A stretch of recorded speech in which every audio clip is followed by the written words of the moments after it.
Okay, councillors. So, look, in the break, because I thought some really good questions were asked prior to the break. So, I just want to get clarity about, is this matter ready to go out to the public for discussion on? So, and Chad seemed to have some good information. So, I might hand over to you, Chad, just to clarify. You heard the questioning.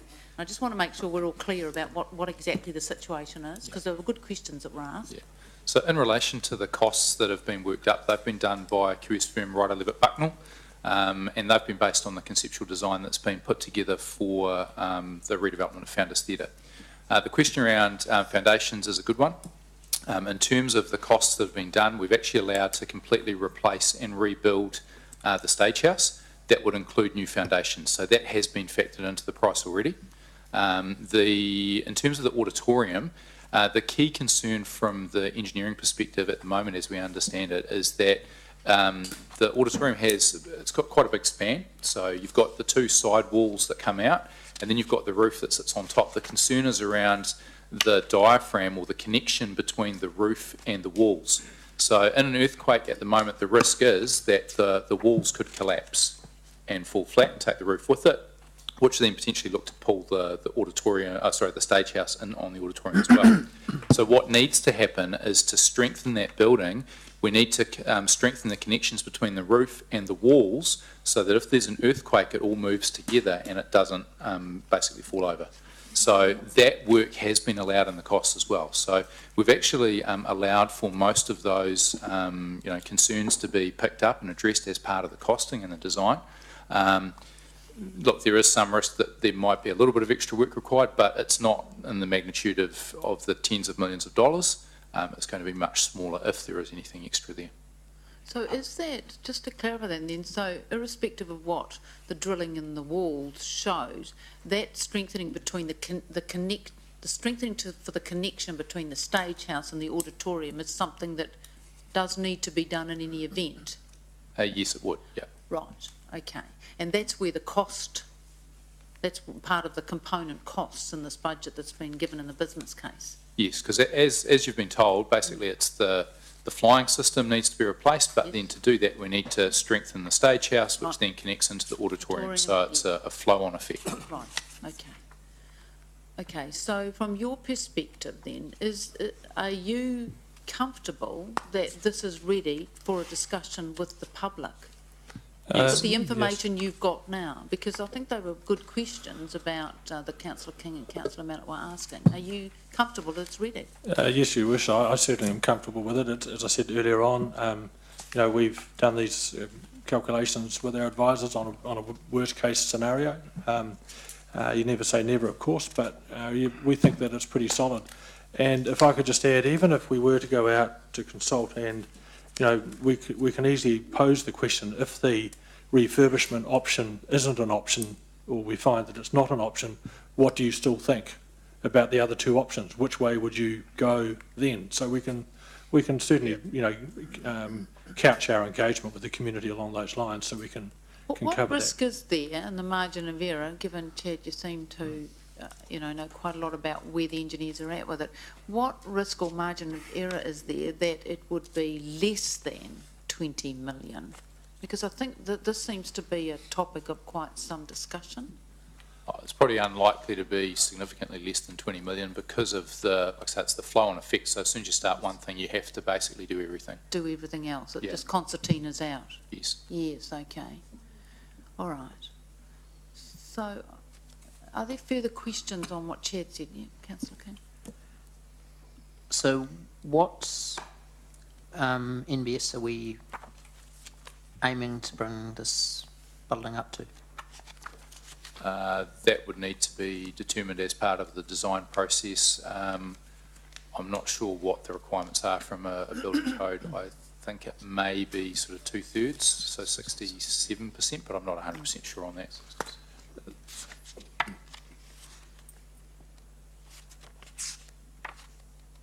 So are we just aiming to bring it up to the minimum, or what's the... Look, I think we need to sort of get further advice on that as a part of the work that we do. But you've got quotes of 20 million all up? Yeah. What Yeah. new Well, we building don't- standard does that bring? Well, we don't have advice on that standard. at We this don't have the stage. detailed design at this stage. It's the conceptual design, and then obviously the detailed design would follow as the first stage of the redevelopment. So what did we ask for? Did we must have instructed them, so did we say, bring it up to the bare minimum, bring it up to new build standard, bring it halfway in between, bring it up to the minimum, bring it up, what did we own it, we're instructing, what did we say? It would bring it up to requirements under Up to building code. To codes. legal Yep. standard, yeah. Bearing in mind that any work that is done, you might say, bring it up to legal standard, but it might end up being a bit higher, quite higher than legal standard, just because of the nature of the work that's done. And so part of the brief is to do full seismic testing on the whole facility, is that right? No, the seismic assessment that's been instructed at the moment is to focus on the stage house to see whether any of that might be able to be reused and exactly what level it's at, and the auditorium are the key focal points of that assessment. Are we doing an assessment in the foyer area? The foyer will end up being part of that because the end wall of the auditorium actually drops down partway into the foyer, so it by default will be brought into part of that assessment, yes. So we're looking at a full seismic Pretty much. upgrade of the whole facility? Well, a full seismic assessment of the stage house, the auditorium and the foyer will be part of the brief, yeah, that is part of the brief. What's the rush, Chad? Why are we rushing on this? Why aren't we waiting for 6 weeks to 2 months for the report to come back? 3 months. Look, I feel we've actually got enough information available to make an informed decision. So the consultation process, we feel we have enough information to go on in order to go out to the community and consult. And we are very conscious of the fact that people do want certainty and clarity going forward. We actually want to know what people want, so that we can work towards our planning and so forth. It's just wanting to get on with the job. So how many years is the building going to be closed for in the best case scenario? So we've worked it through, and the plan is construction timeframe on a redevelopment would be around 18 months. And obviously that's subject to what the final design is and how it can be built. But about 18 months for that, and then we've factored in about 12 months to do the detailed design work, tendering and any fundraising activity as well. So you're talking probably a 2.5 to 3 year time frame, depending on when we start. So why aren't we waiting for 2 months for the report to come back? You're talking almost 3 years. Why aren't we waiting to get a report back so that we can go to consultation knowing what we're talking about, instead of at the moment we're going to consultation not without all the information? What's your rush, Chad? I think the information that will come out of this probably doesn't necessarily change the outcome in terms of redevelopment. Like I say, the stage house will most likely need to be rebuilt.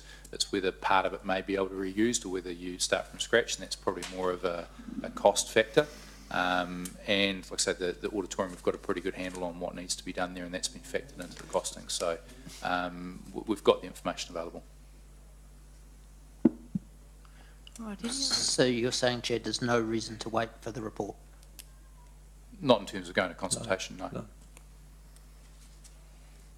Okay, any other questions on that? Well done, Andrew.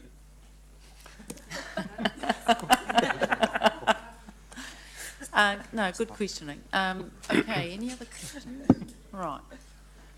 Okay, so councillors, I shared with you a suggested motion, which isn't the one in the report, but I thought it gave a bit more clarity. So I might ask Jude just to pop that up. And Councillor King, you had signalled that you had an amendment. So did you give that to Jude?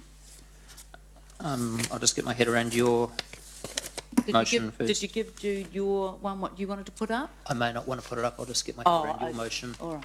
first.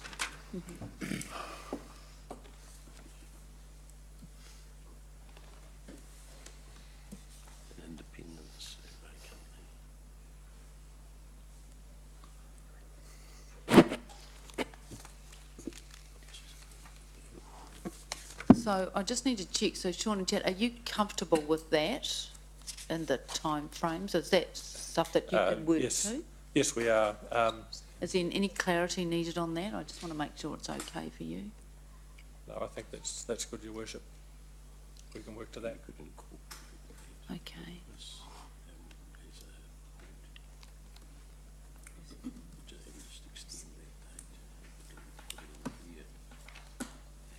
So I've moved that, and Councillor Pascoe said he would second.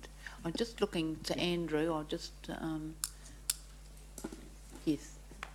Sorry, yes, Yeah. Councillor McPherson. It's a question to you as the Yes. mover. You've included a survey of Hamilton residents and specific discussion with people in the arts community. What about, I mean, I'm not sure from that what your intention is about allowing other public input. There might be a number of definitely. people not in the arts community Yeah, that no, may want to have a say. Yes. So it doesn't quite cover that side from how I read it, Your Worship.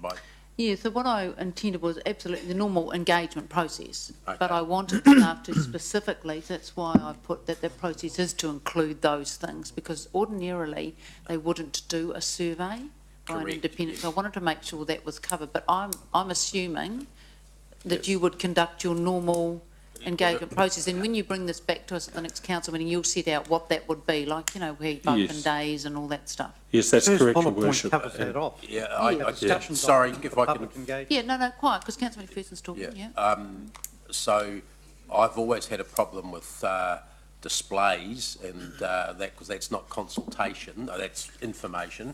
I don't have a problem if that's part of the thing, but if that's all you do. So this question to the general manager then on that, the significance policy that you said this triggered, which I agree with. Correct. That prescribes some types of consultation. Is it your intention that there'll be the opportunity for public submissions to council? Oh, absolutely. That's the primary intention. Yes. Okay. No, that's all I needed to be reassured on. Thanks, Your Worship. Okay. Sorry, Councillor Gallagher, yes? Yeah, so obviously what that looks like, it's, if you like, it's a sort of an annual plan process, but people will sit over there and be able to submit to the full council. The other question is this a time when we would actually presumably send this document to our other TAs through the Waikato as well, just to get their feedback? I think it's two stages. What do they think about this? Probably the second stage would be us going to talk to them about the funding once we start to focus on a particular object. I'm not sure if that... So I probably saw Your that as intent, premature, Yes. to be honest. Yeah. Because at this stage, what we're doing is going out to work out what we're going to do.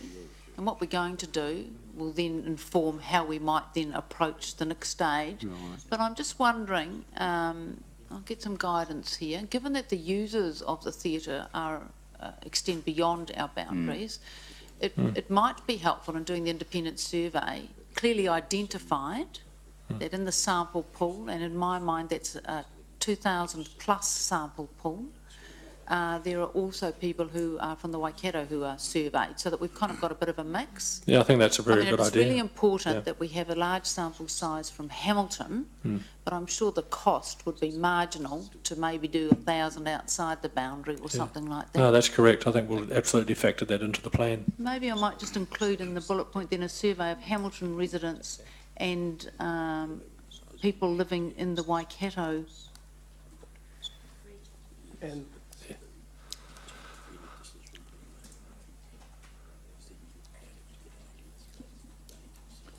And I think that's good, and I just, probably you'll tell me also that in terms of the mail out, the email tree, is what I'm anxious to do is, you know, there's references to our outer communities, to the active groups.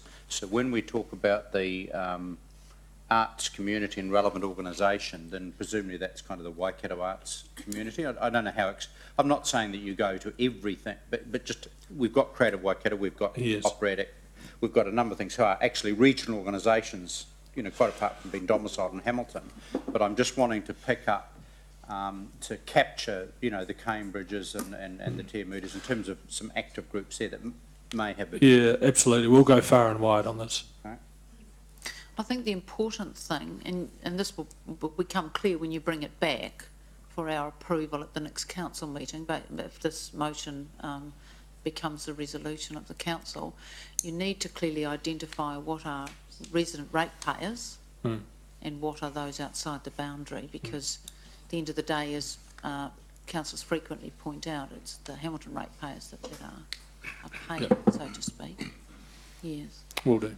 So now, so Councillor King, am I taking it that you have an amendment then? Okay, thanks. So what we might do is just take 3 minutes while that gets typed up and clarified.